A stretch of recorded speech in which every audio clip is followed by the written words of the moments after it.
어머니, 자꾸 혼자 나가시면 안 돼요. 도시 지리로 모르시면서 나갔다가 길이라도 잃어버리면 어쩌시려고 그러세요. 며느리의 카랑카랑한 목소리가 귀를 찢는 것만 같습니다.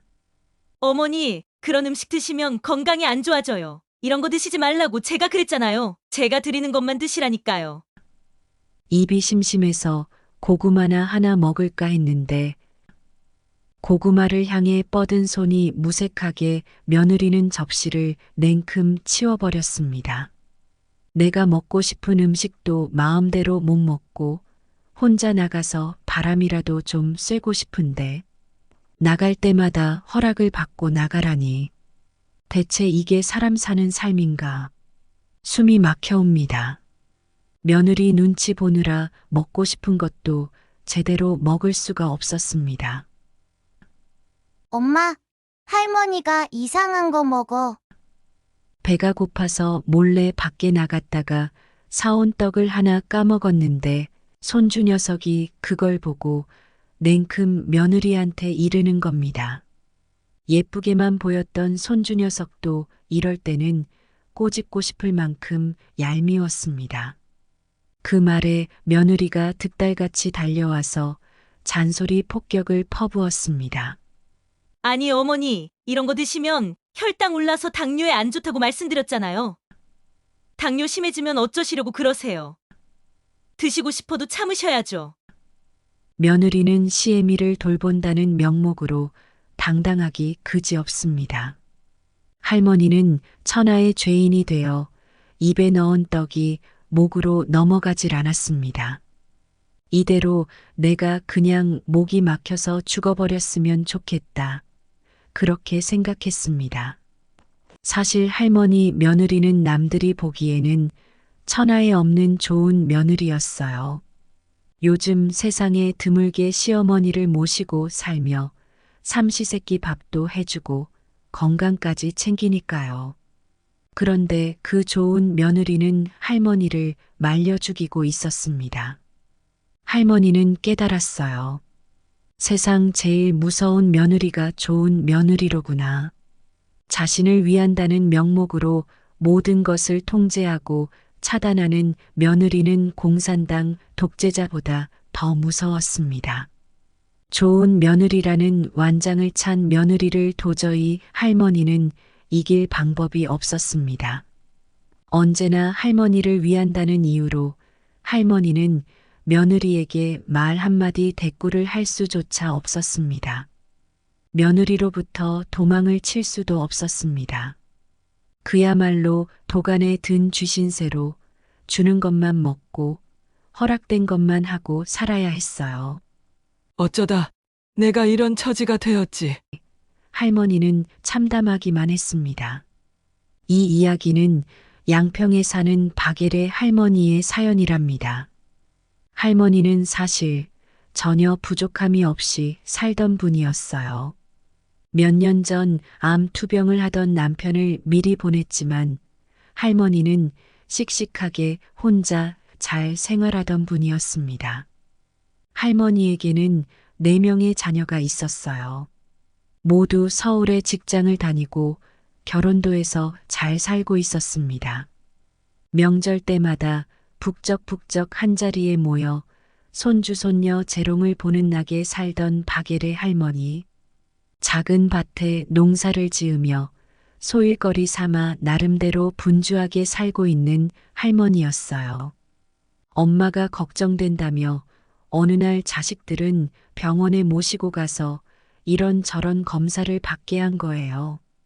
검사 결과를 보니 당뇨도 있고 혈압도 높고 고지혈증에 골다공증에 많은 질병들이 있다는 걸 자식들이 알게 되었지요.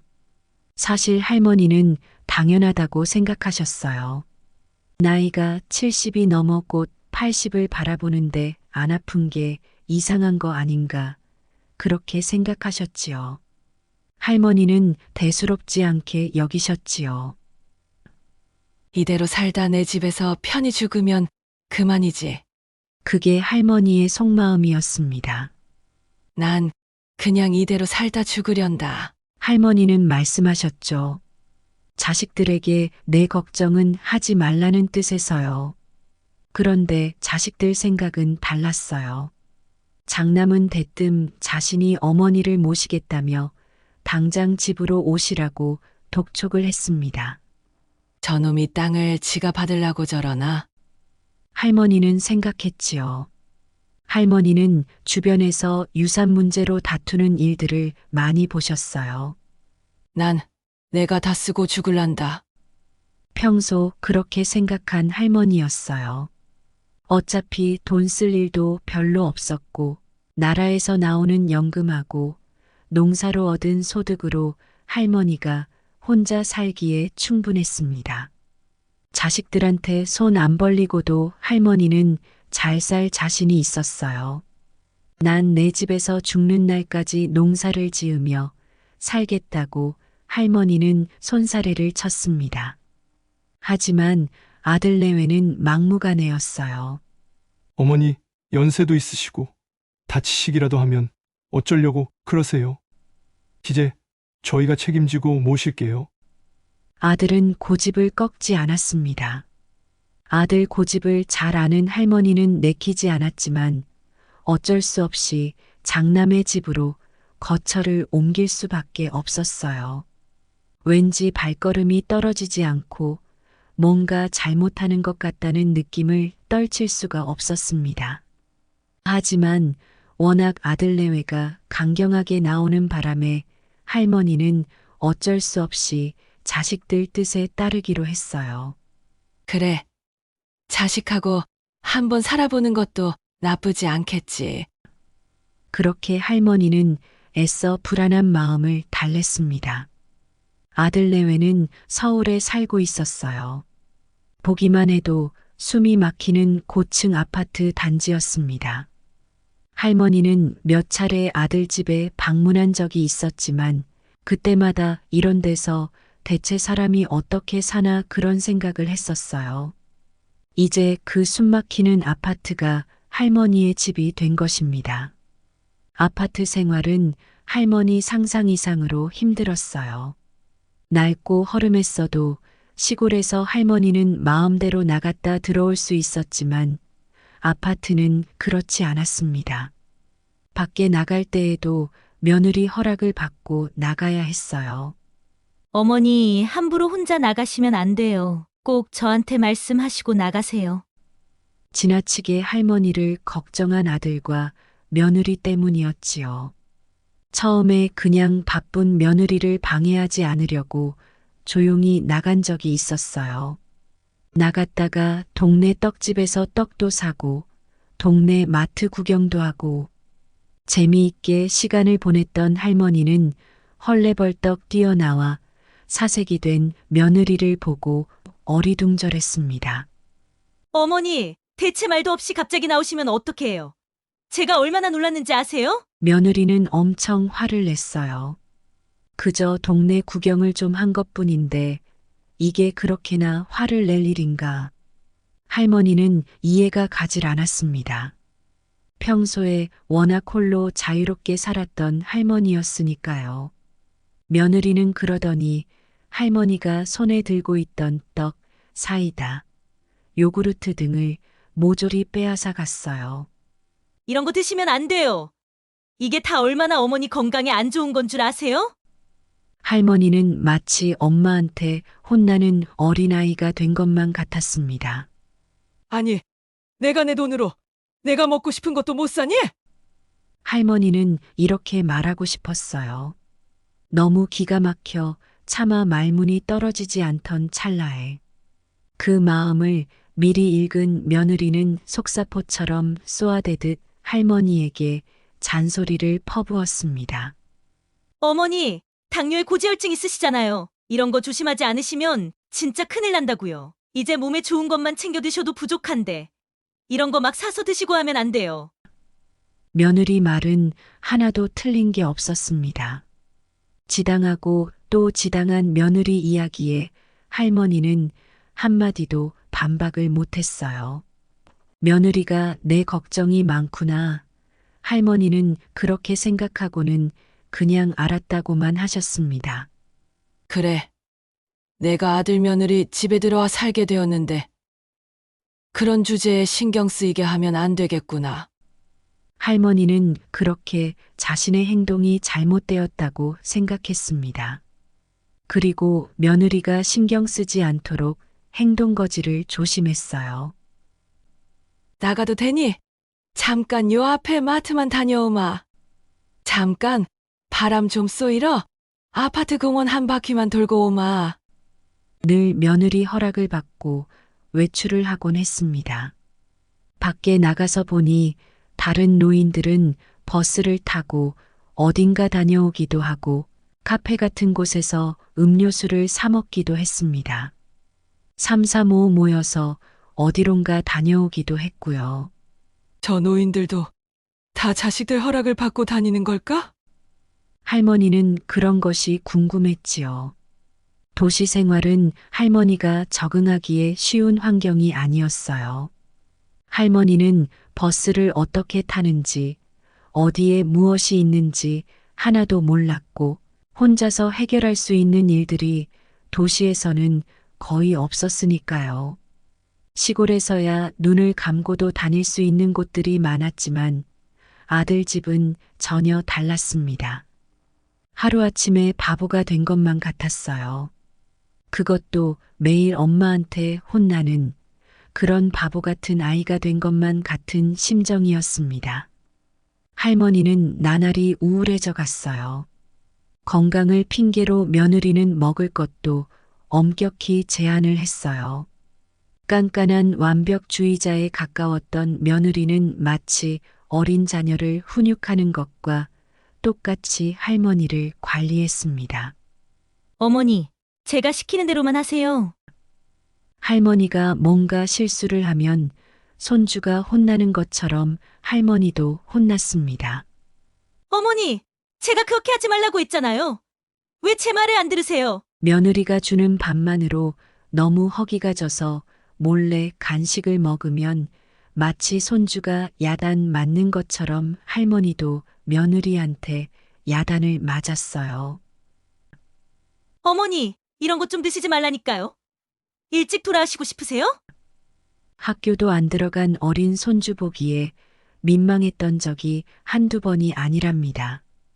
접시물에 코를 박고 죽고 싶을 만큼 창피했던 적도 많았어요. 배가 고파서, 입이 심심해서, 그냥 할 일이 없어서 할머니는 간식을 먹고 싶은 생각이 많이 들었습니다. 시골에서 농사일을 할 때면 몸을 많이 움직이니 이것저것 먹고 싶은 대로 편하게 먹었는데 아들 집에서는 그것이 불가능했습니다. 그래도 할머니를 봉양한다고 몸에 좋은 것만 해서 주고 이것저것 열심히 챙겨주는 며느리에게 할머니는 감히 뭐라 할 수조차 없었습니다. 그러던 어느 날 할머니는 아파트 공원에 산책을 갔다가 한 할머니 무리를 마주쳤어요. 같은 아파트에 사는 할머니들은 노인회관에 들렀다 집에 돌아오는 길이었습니다. 서로 비슷한 연령대 친구를 만난 할머니는 너무 기뻤어요. 같이 공원에 앉아서 너댓 명의 할머니들이 담소를 나누었습니다.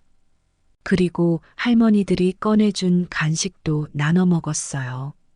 강냉이, 옥수수, 고구마, 떡. 목이 마르면 안 된다고 할머니가 좋아하는 야쿠르트도 나눠 먹었습니다. 며느리가 없을 때 이런 간식을 먹을 수 있을 줄이야. 할머니는 너무 신이 났어요. 이때가 아니면 이런 간식은 구경조차 할 수 없었지요. 할머니는 감사하다는 인사를 하고 열심히 간식을 먹었어요. 동네 할머니들은 그 모습을 보고 깔깔 웃었습니다. 아니, 집에는 며느리가 집에서 굶기는가 봐. 할머니는 채신 없이 막 먹은 스스로가 민망하고 집안 사정을 들킨 것 같아 너무 창피했어요. 시간 가는 줄 모르고 수다를 떠는데 핸드폰이 요란하게 울렸습니다. 할머니가 산책을 나가서 오랫동안 돌아오지 않자 며느리가 전화를 한 것입니다. 어머니 지금 어디세요? 왜 이렇게 안 들어오세요? 제가 걱정했잖아요. 할머니는 얼른 며느리에게 자초지종을 설명했습니다. 지금 동네 할머니들을 만나서 이야기를 좀 하느라고 늦었구나. 미안하다. 지금 곧 가마. 어머니 또 이상한 거 드신 거 아니죠? 또 몰래 몸에 나쁜 거 드셨으면 저 진짜 안 참아요. 아유, 아니다. 먹긴 뭘 먹었다고 그래. 아무것도 안 먹었어. 할머니의 쩔쩔매는 모습을 본 다른 동네 할머니들은 혀를 찼습니다. 왜 그렇게 며느리한테 쩔쩔매시냐고. 구리 며느리가 참 좋은 며느리라 내 걱정이 많다오. 할머니는 애써 그렇게 말씀하셨지요. 그러자 할머니들은 이렇게 말했습니다. 좋은 것도 정도 것이지요. 나 같으면 그렇게는 못 살아요. 며느리가 상전처럼 굴고 내 마음대로 할 수 있는 게 하나도 없는데 어떻게 같이 삽니까? 동네 할머니들은 다 아파트에서 혼자 살거나 부부끼리만 사는 사람들이었어요. 자식 내외랑 같이 사는 사람들은 하나도 없었습니다. 그러니까 저렇게 자유롭게 사는구나. 동네 할머니들의 편안한 모습을 본 할머니는 그동안 버티고 버텨왔던 마음이 와르르 무너져 버렸어요. 할머니는 그 순간 결심했습니다. 그래, 그냥 내 집으로 돌아가자. 동네에서 매일 마주치던 동네 사람들 생각이 많이 났어요. 오며 가며 서로 안부를 주고받고 수시로 서로의 집에 들락거리며 노닥거리기도 했던 오래된 이들이 사무치게 보고 싶었습니다. 방앗간 안악은 잘 있을까? 무릎이 안 좋다고 했는데. 깻잎 농사 짓는 박씨네는 잘 있을까? 같이 늘 옥수수를 쪄먹었는데. 오며 가며 집안일이며 농사일 거들어 주던 마음씨 착한 과수원집 큰아들도 날 궁금해 할 텐데. 그리움이 파도처럼 밀려들었습니다. 할머니는 자신의 삶을 송두리째 빼앗긴 듯한 기분이 들었어요. 낯설고 아는 이도 없는 이런 곳에서 이제 더 이상 살 수는 없겠다. 할머니는 생각했어요. 그렇다고 할머니는 자신을 위해 애쓰는 아들 며느리에게 싫은 소리를 하고 싶지는 않았습니다. 할머니를 더 건강하게 만들어주려고 애쓰는 며느리에게 고마운 마음도 컸어요. 어머니, 다음부터는 좀 일찍 다니세요. 사람 걱정하게 하지 마시고요. 집에 돌아와 어김없이 며느리의 잔소리를 들으며 할머니는 뼈저리게 깨달았습니다.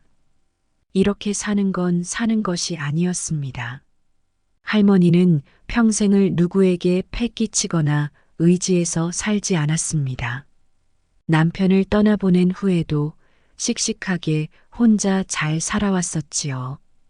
바쁘고 힘들게 분주한 하루를 보내고 저녁이 되면 지친 몸을 누이며 근심 없이 잠이 들었던 과거의 충만한 삶을 살고 싶었습니다.